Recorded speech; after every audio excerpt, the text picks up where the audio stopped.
ఏంటి మావా, ఈ ఇయర్ రాశి ఫలాల్లో కూడా అన్ని కష్టాలే అని చెప్పారా? చిల్ మావా, ఒకసారి విను.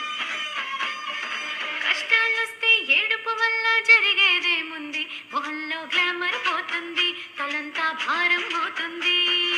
ఆకాశం తెగి పడిపోతే ఏం చెయ్యాలన్నట్టు అలా తెగ ఆలోచించద్దు, నువ్వేదో ఆపేసేటట్టు.